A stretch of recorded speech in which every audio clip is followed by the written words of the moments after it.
Ya, tentang negeri Syam ini tentunya Allah Subhanahu wa taala banyak sekali menyebutkan ya di dalam Al-Qur'an, begitu juga Nabi Shallallahu alaihi wasallam ya Waalaikumsalam. dan para sahabat ya, mereka semuanya ya, menyebutkan tentang keutamaan-keutamaan negeri Syam ya. Nah, kemudian sebelum kita lebih jauh ke negeri Syam, apa sih sebenarnya negeri Syam itu? Ya, yang juga sering disebutkan oleh Rasul Shallallahu alaihi wasallam. Kalau sekarangnya negeri Syam itu terdiri dari empat negara bagian ya. Suriah, ya Palestina, kemudian Yordania ya atau Urdun, kemudian Libanon. Ya. Keempat negara ini yang terhimpun yang dulunya namanya adalah Baladus Syam, ya negeri Syam. Ya, jadi lebih luas kalau dulu. Kalau sekarang di peta-petakan ya sesuai dengan negaranya tersebut. Nah, kemudian sangat jelas sekali Allah Subhanahu wa taala ya banyak menyebutkan, bahkan bukan hanya menyebutkan tapi ada keutamaan-keutamaan sendiri yang dimiliki negeri Syam ya, sebagaimana Allah Subhanahu wa taala berfirman di dalam surat Al-Isra ya, yaitu berkaitan dengan negeri ini ya. Allah Subhanahu wa taala berfirman, Subhanalladzi a'udzubillahi minasyaitonirrajim. Subhanalladzi asra bi'abdihi lailan minal masjidil harami ilal masjidil aqsal ladzi barakna haulahu linuriyahu min ayatina ila akhir al-ayat. Ya. Allah Subhanahu wa taala menyebutkan di sini ya sebagai negeri ya, atau di sana spesifik ya Masjidil Aqsa, yang mana Masjidil Aqsa itu ada di Palestina ya. Nah, ini berkaitan tentang Isra Mi'rajnya Rasul sallallahu alaihi wasallam. Menjadi ya kalau kata orang terminalnya Rasul sallallahu alaihi wasallam di saat beliau Isra dan Mi'raj. Jadi perjalanan pertamanya itu dari Makkah, kemudian terminalnya istilahnya transitnya itu ada di Baitul Maqdis, itu di Masjidil Aqsa tersebut di Palestina ya, atau lebih luasnya tadi Syam. Dari situlah kemudian Rasul SAW berangkat menuju langit ketujuh ya. Dan negeri tersebut Masjidil Aqsa ya secara khusus, dan negeri tersebut disebutkan oleh Allah Subhanahu wa taala adalah negeri yang punya keberkahan.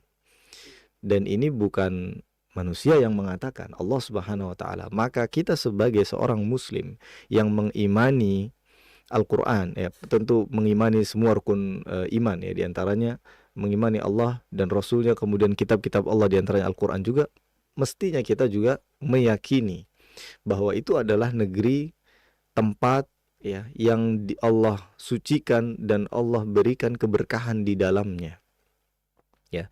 Dan itu bukan hanya di satu ayat saja ya, itu baru satu yang kita sebutkan. Ada lagi misalnya ayat yang berbunyi wa awrathnal qaumal ladzina kanu yustad'afuna masyariqal ardi wa magharibaha allati barakna fiha. Disebutkan juga di sana ya. Dan kami pusakakan, maksudnya adalah kami pusakakan, memuliakan ya, betul, kepada kaum yang telah ditindas tersebut, negeri-negeri bagian timur bumi ya, dan baratnya yang telah kami beri keberkahan di dalamnya. Kemudian ayat yang lain juga yang insya Allah kita semua hafal, surat At-Tin ya, wattini wazzaitun wa turi sinin ya. Dan itu ya wa turi sinin itu kalau kita cari di Google itu ya ada namanya Tur Sina ya kalau tidak salah, atau apa ya, ya kalau tidak salah namanya seperti itu, wa turi sinin. Ini juga apa menyebutkan ya tentang negeri Syam ya, yang mana di dalamnya ada keberkahan. Di antaranya ya disebutkan di dalam surat At-Tin tersebut adalah ada, atau disitulah tempat di mana Allah Subhanahu wa taala mengajak bicara Nabi Musa alaihissalam. Dan Nabi Musa alaihissalam adalah satu-satunya manusia yang diajak bicara oleh Allah Subhanahu wa taala di dunia. Di dunia ya. Kalau Nabi Muhammad SAW ya ketika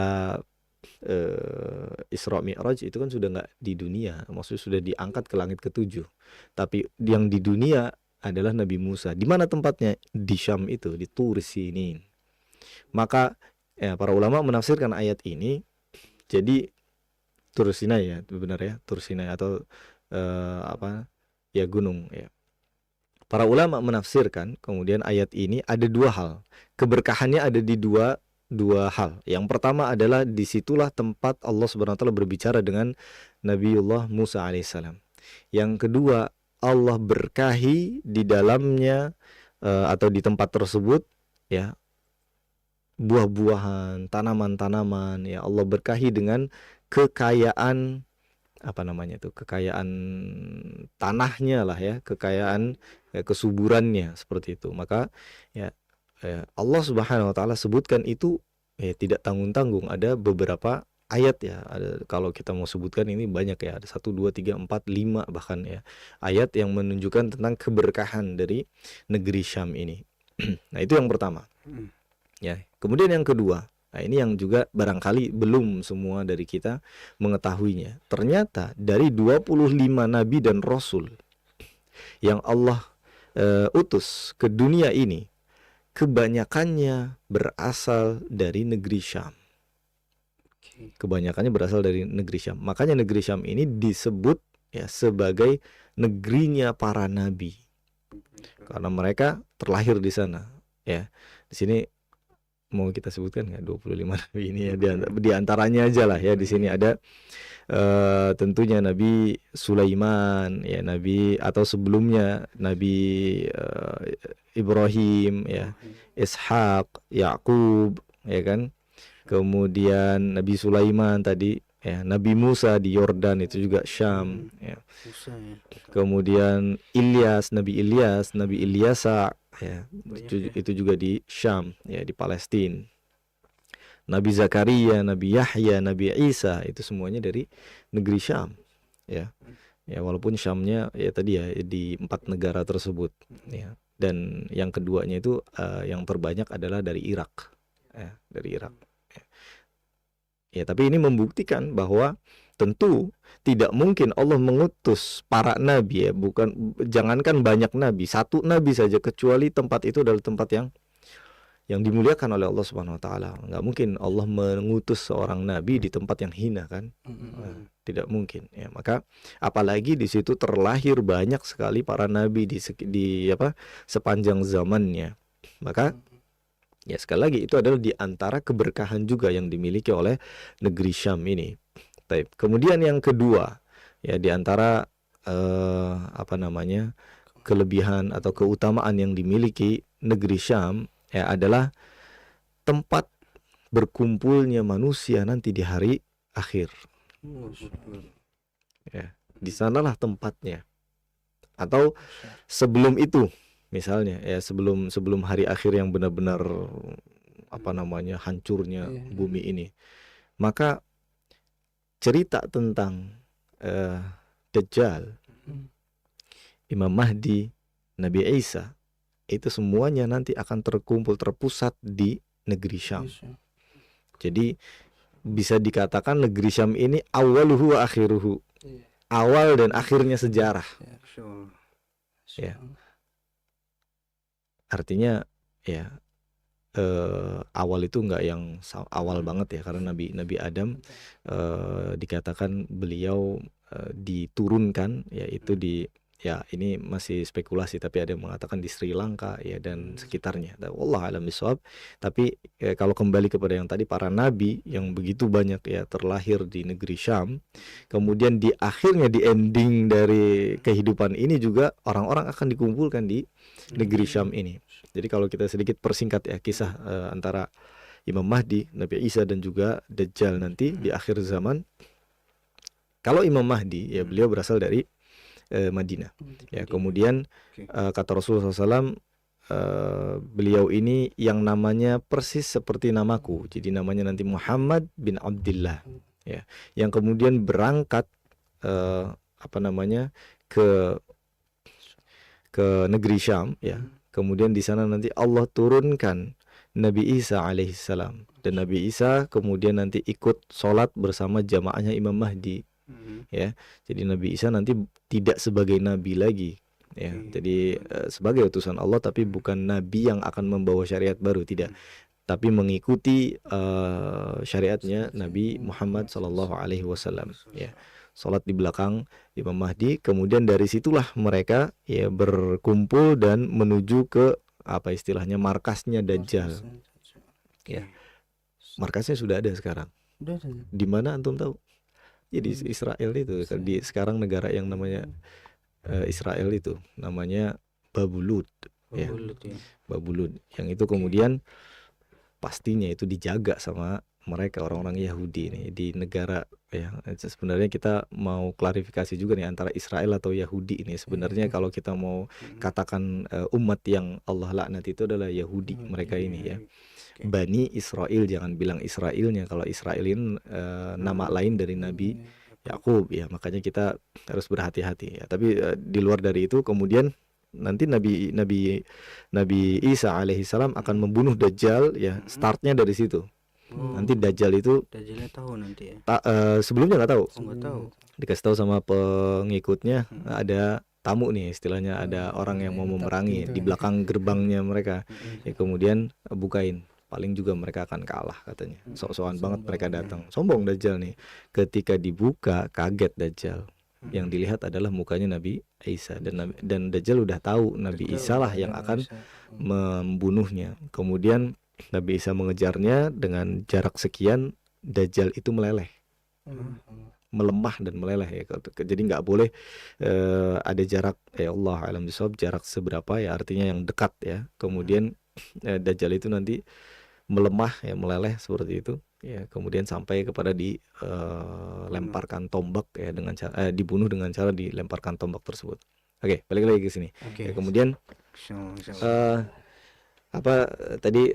bumi Syam ini adalah tempat dikumpulkannya manusia di hari kiamat nanti. Apa dalilnya? Ya, Allah Subhanahu wa taala berfirman dalam surat Al-Hasyr, "Huwallazi akhrajal ladzina kafaru min ahlil kitabi min diyarihim li awwalil hasyr." Ya, dialah Allah Subhanahu wa taala yang mengeluarkan orang-orang kafir di antara ahlul kitab. Ya, ahlul kitab ini Yahudi dan Nasara, ya, dari kampung-kampung mereka pada saat pengusiran yang pertama. Jadi nanti ini perlu diperjelas bahwa berkumpulnya manusia di hari kiamat nanti adalah di pengusiran yang pertama, yang para ulama kemudian seperti Ibnu Katsir, Ibnu Hajar, ya, menjadikan ayat ini dalil, ya, bahwa Syam adalah negeri di mana manusia akan dihimpun di sana. Yang pertama terjadi adalah bagi orang Yahudi yang dikumpulkan di sana, lalu yang kedua bagi seluruh manusia. Jadi, ya, nanti setelah kejadian dibunuhnya siapa? Ya, Dajjal itu, kemudian Yahudi kalang kabut, mereka pergi ke, maksudnya berhamburan. Nah, itu udah mati, ya. Bosnya udah mati, mereka takut, ya. Kemudian mereka, ya, tidak keluar dari negeri Syam itu, dan di sanalah akhir dari segala sesuatu, ya, yang dimulai oleh Yahudi. Nah, di sana nanti kemudian, ya, makanya tadi Ibnu Hajar atau Ibnu Katsir, ya, menafsirkan ayat tersebut, ya, sekali lagi, ya, kita sebutkan yang pertama terjadi adalah bagi orang Yahudi yang dikumpulkan di sana. Jadi nanti orang Yahudi lah yang akan, orang-orang kafir modelan Yahudi ini yang akan merasakan, ya, kehancuran dunia ini. Nah, kalau tadi, ya, setelah kejadian Dajjal tadi, maka para Yahudi itu mereka lari ngumpet di sana sini, ya, yang kemudian dalam hadis dikatakan bahwa batu pohon itu akan mengatakan, "Wahai mukmin, nih belakang saya ada Yahudi. Wahai mukmin, nih di atas ada Yahudi, bunuh mereka, bunuh mereka." Sampai akhirnya habislah mereka. Habis, kemudian setelah itu Islam akan berjaya di sana selama 40 tahun. Tidak ada satu negeri pun kecuali mereka beriman kepada Allah Subhanahu wa taala. Dipimpin oleh Imam Mahdi dan Nabi Isa, ya. Ya. Tapi yang Nabi Isa yang nanti yang mengarah, istilahnya yang membimbing, ya, mendakwakan. Yang kemudian nanti terakhirnya baru ketemu sama Ya'juj dan Ma'juj. Nah, kalau ini lebih super lagi, Ya'juj Ma'juj ini tidak bisa dikalahkan oleh manusia. Ya, Allah langsung yang membunuh mereka. Oke, kalau kita bahas sejarah panjang ini. Ya, ini yang kedua, ya, bumi Syam adalah tempat berkumpulnya manusia di hari kiamat. Kemudian yang ketiga, ya, secara singkat saja, Allah Subhanahu wa taala eh, menjamin ya langsung ya ini keamanan, rasa damai bagi Syam beserta penduduknya. Nah, ini yang mungkin bakal jadi pertanyaan, lah kenapa selama ini kok konflik? Ya, maka ada syarat-syaratnya, nantilah kita akan bahas, barangkali ada singgungan-singgungan di kejayaan kaum muslimin, gimana kaum muslimin akan berjaya atau gimana akan menang. Nanti di situ ada jawabannya, adalah ketika mereka sudah benar-benar ya bertauhid, mengesahkan Allah Subhanahu wa taala. Ya, maka disitulah Allah Subhanahu wa taala menjadikan rasa damai ke negeri Syam. Ya. Ini dikatakan oleh Rasul sallallahu alaihi wasallam. Ya, wajib atasmu, kata Rasulullah SAW, untuk memilih kelompok yang berada di Syam. Sesungguhnya itulah negeri pilihan Allah yang Allah pilih menjadi negeri bagi hambanya, dan jika engkau enggan maka pergilah ke Yaman. Ya, lantas penuhilah tempat minum kalian, sesungguhnya Allah telah menjamin keamanan bagiku dengan penduduk Syam serta negerinya. Ini hadis riwayat Abu Daud, ya, hadisnya sahih. Jadi Allah telah menjamin ya keamanan bagi penduduk Syam. Ya, pertanyaannya kapan? Ya, itu mungkin belum sekarang, atau dulu pernah. Ya, tapi kemudian akan terulang lagi kapan? Ya, wallahu alam bisawab. Tapi janji Allah pastilah akan ya ditepati. Pastilah janji Allah itu benar. Ya. Kemudian yang ketiga, ya, keutamaan dari negeri Syam juga ya sebagaimana hadis Rasul sallallahu alaihi wasallam, tuba lisyam, tuba lisyam, ya, diulang oleh Rasul sallallahu alaihi wasallam sampai 2 kali. Kemudian ditanya oleh sahabat, ma balus Syam, ada apa dengan Syam wahai Rasulullah? Ya, kata Rasulullah, tuba lisyam itu berbahagialah ya kepada warga Syam. Kata Nabi SAW, qal al malaikatu basitu ajnihataha ala Syam, malaikat mengepakkan sayap-sayapnya ke negeri Syam. Ya. Maksudnya di sini ya adalah Allah Subhanahu wa taala mengirimkan para malaikat ini ya untuk memberikan rahmat, memberikan keberkahan ya atau kepada negeri Syam tersebut, sehingga ya dibahasakan di sana malaikat menaungi. Menaungi kan artinya mengepakkan sayapnya untuk menaungi ya, melindungi ya warga atau negeri Syam ini ya. Kemudian yang kelima ya, yang kita sebutkan ya dari keutamaan negeri Syam adalah orang yang berpegang teguh dengan Al-Quran dan agama Islam nantinya berada di Syam. Jadi bisa dikatakan jantung keimanan kaum muslimin akhir zaman adalah negeri Syam. Jadi layaklah kita pertahankan itu negeri Syam. Makanya mereka pun ya, karena mereka yakni penduduk Syam, mereka meyakini hadis ini, mereka meyakini janji Allah, janji Rasulnya Shallallahu Alaihi Wasallam. Mereka ya ketika ditanya, kenapa kalian tidak berhijrah saja, tidak pindah saja? Siapa yang akan melindungi negeri Syam ini, sedangkan Allah dan Rasulnya sudah menjanjikan ini dan itu ya. Di antaranya adalah ini ya, yakni jantung keimanan ya dari kaum muslimin di akhir zaman itu adalah negeri Syam. Kalau mereka keluar ya tidak mencerminkan keimanan ya, keteguhan mereka dalam menghadapi permusuhan-permusuhan dari Zionis ya namanya, berarti ya Zionis Yahudi ya. Di samping memang ada yang menyarankan para ulama untuk berhijrah ya, tapi ini dengan situasi yang berbeda ya. Artinya kalau sama sekali ditinggalkan, dikosongkan ya, ini penduduk Syamnya yang justru ya tidak ingin. Mereka mengatakan biar kami yang melindungi tanah yang suci ini ya. Kurang lebih seperti itu, wallahu a'lam bishawab ya, dari keutamaan-keutamaan yang dimiliki negeri Syam, yang itu disebutkan langsung ya oleh Allah dan Rasulnya. Jadi bukan spekulasi ini ya, Allah dan Rasulnya yang menyebutkan di dalam Al-Quran dan Sunnah.